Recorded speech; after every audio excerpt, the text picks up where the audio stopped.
ranking K-pop Demon Hunters characters based on how employable they are. I'm sure we've all been wondering, how do I get a job? What does it mean to be employable? How does employability work? But even more so, I'm sure we've all been wondering, what about the fictional K-pop idols? Can they get a job? Are they unemployable? Well, first up, Rumi. Is she employable or overqualified?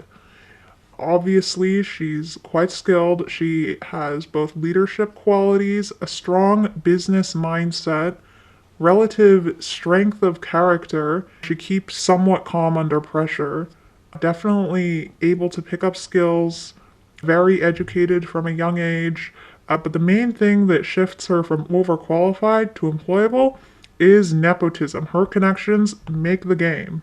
Now, Mira, overqualified. People don't want her at the company because of her attitude.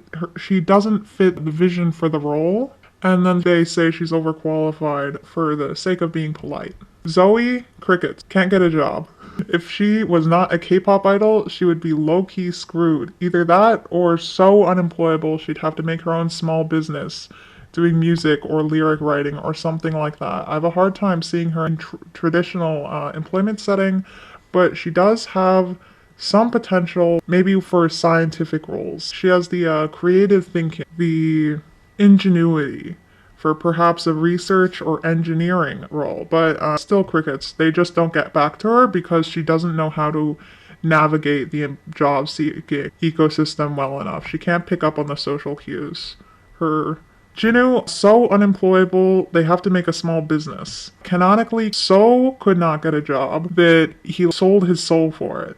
And then, after becoming a demon, couldn't even get a job then. Had to make his own K-pop band without even a manager. Do they even have a manager? No, he's the manager. So unemployable, he has to make a business. Abby, it's between unemployable, crickets, and employable. I can see him at a part-time job, serving at a restaurant or being a lifeguard, but not in a white-collar job. So I'm gonna say employable, but only for being a surf guard. Baby, overemployed.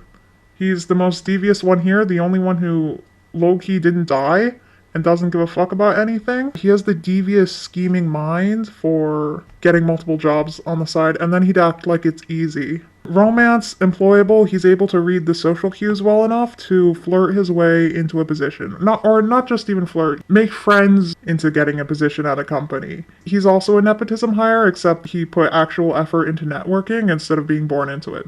Mystery, good luck. Worse than unemployable, couldn't start a business, his only lines are growling, doesn't show his face. We're gonna say can't work customer service, probably couldn't work a white-collar job, probably couldn't work a trade job either, so he's going to be sitting growling in a room. Bobby, canonically employable. The only normal one here with a stable job. So we're putting him in employable. Also, he's everyone's favorite manager. He's the one good guy who went to business school. Celine, between overqualified and employable. I'm going to say overqualified because if she had to get a new position, would anyone really want her? Guima, crickets. Nobody gets back to him because he was too rude in his cover letter. Sussy, overqualified. Got a degree, but not able to make use of it. Derpy, unemployable. Gets too distracted by mundane objects.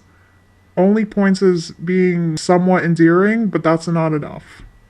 Han, so unemployable he had to make his own small business, but this time it's doing scams. These three, overqualified. They're old and getting on the edge of what's accepted in the labor market. This girl, the Rujinu shipper, unemployable. If she's spending her time doing RPF, probably can't get a job. This guy can't remember, but statistically, probably unemployable. This girl, employable, but for the worse. This is torturing her soul to have to get a job. Jinu's mother, unemployable, couldn't even start a small business, had to rely on Jinu to be the breadwinner, and he couldn't even get a job. So what's that saying about her?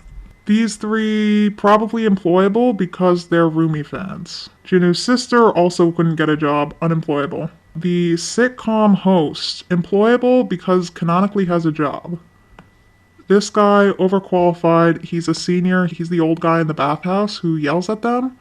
Getting on the edge of what's accepted in the labor market, probably can't get a job on account of being too old. The little girl who makes the drawing for Jinu, unemployable, too young. The first hunters, we're gonna put this as, ooh, it's between crickets, overqualified, employable, and unemployable. It might even be so unemployable they had to make their own small business. They were literally the first hunters.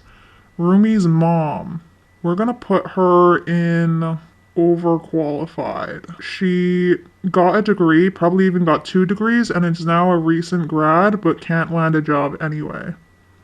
Zoe fans, unemployable because they're Zoe fans, which isn't to say anything bad about Zoe fans, but there's probably some kind of neurodivergence going on. Rumi fans, employable because they're Rumi fans. They look up to her business mindset. Mira fans, crickets. They aren't quite unemployable, but nobody will respond to them. They admire Mira's spirit and are projecting their anger at finding employment onto her. The demon pilot guy, we're gonna put this as same with the other demon hostess airplane girl, employable but for the worse. And I think that's the full ranking. Subscribe for more hit content. I'd say my favorite rankings here are Baby and Overemployed, and He Should Have Been Me.